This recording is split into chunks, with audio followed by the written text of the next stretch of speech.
ายดีจ้าพ่อแม่พี่น้องเบิร์ดสุขุสุขคนเด้อมื้อนี้สาวเค้กสิมาเฮ็ดยำโต้งลาวนี่สาวเค้กซื้อซีนมาสาวเค้กสิเฮ็ดยำโต้งลาวทุกคนแล้วก็เพิ่มไส้ของเฮาก็ของเฮาก็มีมะแขงมะเขือมะโถโหระพาเนาะเฮาสิใส่ในมื้อนี้นะจ๊ะมื้อนี้เฮาสิเฮ็ดยำโต้งลาวสู่แฟนกินเจ้ามาดูกันเลยว่ามันสิแซ่บบ่จ้าทุกคนปะเฮาไปลองมือเฮ็ดกันเลยมาทุกคนมีข้าวสิบ้าส้มพักอีกอย่างแล้วเนาะข้าวสิบ้าจ้าข้าวโหระพาก้อนจ้า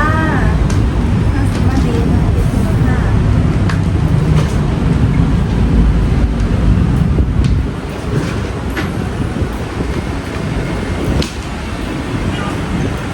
สเก็ตได้ถ่ายคลิปลงได้โดดแต่ตั้งแต่เมื่อบ้านนะเมื่อสงกรานต์เนาะค่อยถ่ายคลิปลงมือหนึ่งมือที่อันส่งมาพ่อแม่ค่อยนี่แหละค่อยถ่ายลงแล้วพอกับบ่ได้มีเวลาถ่ายคลิปลงเยอะเจ้าเลยเมื่อบ้านกระดาษเนาะเป็นบ่ได้คลิปของมัน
ชิ้นใหญ่ตามใจมากด้วยคันผู้ใดอยากเฮ็ดกัน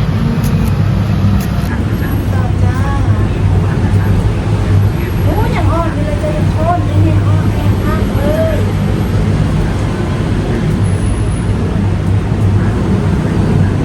นี่คือเ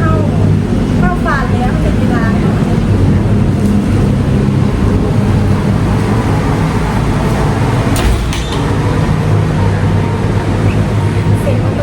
อย่าตกใจเลย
จะใส่เขาใส่แล้วจะเห็น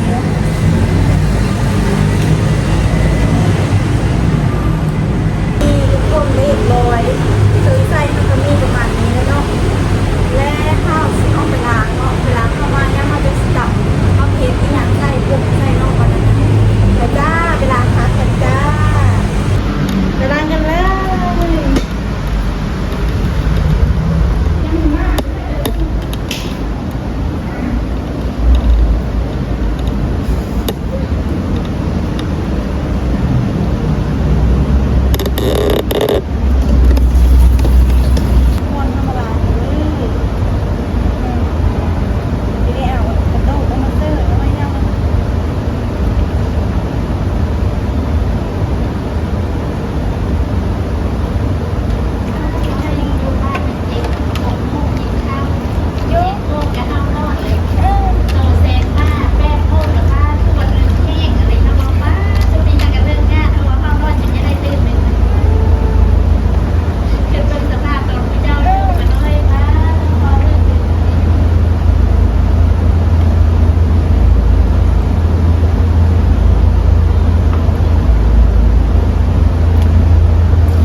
นโมเห็นฮอตซีนหนึ่งหนังเนาะ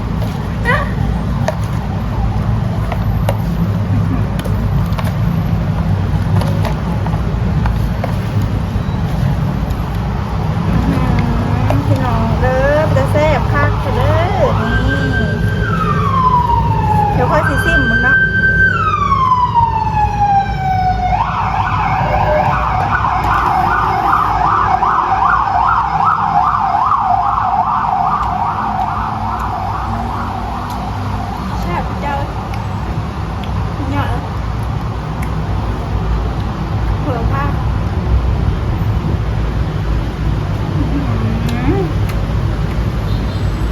nhỏ này dạ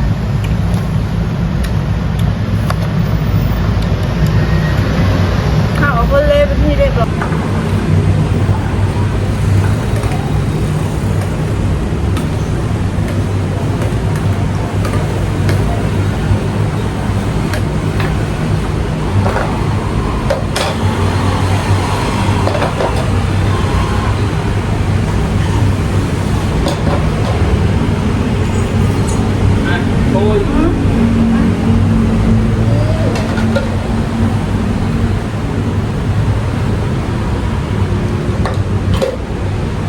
คน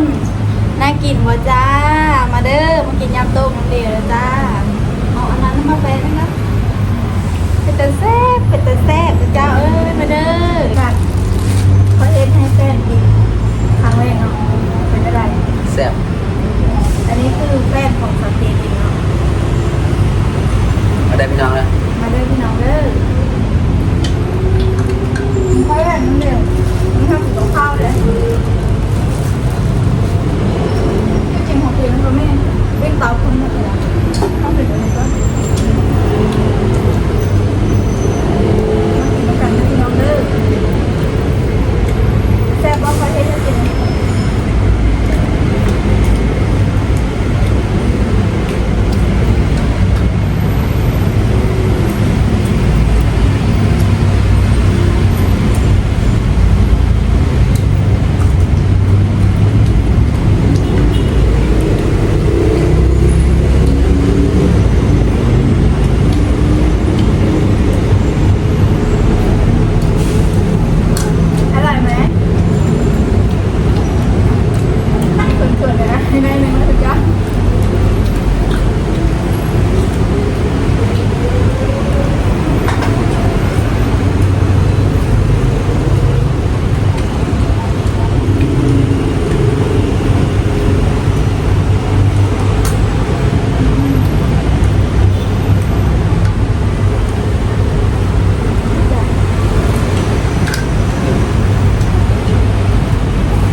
คือได้ถ่ายคลิปทำการลงดูเนาะ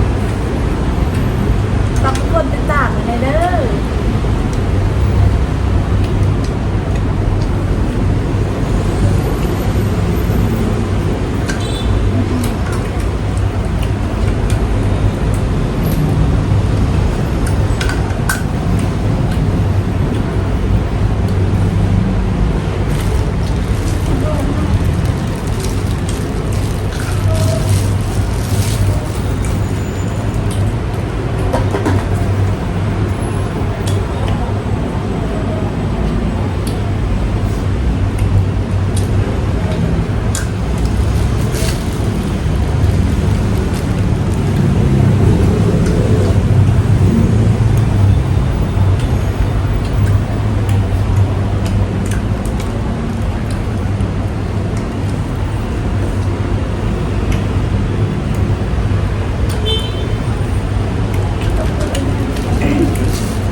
สำหรับคลิปนี้ก็ยกเพลงเท่านี้แล้วเนาะพี่เจ้าก็เพลงย่ำต้มไม่เป็นอะไรแล้วสำหรับคลิปนี้ก็ขอจบเพลงเท่านี้และฝากทุกคนกดไลค์กดแชร์กดติดตามนะคะเป็นกำลังใจให้เรา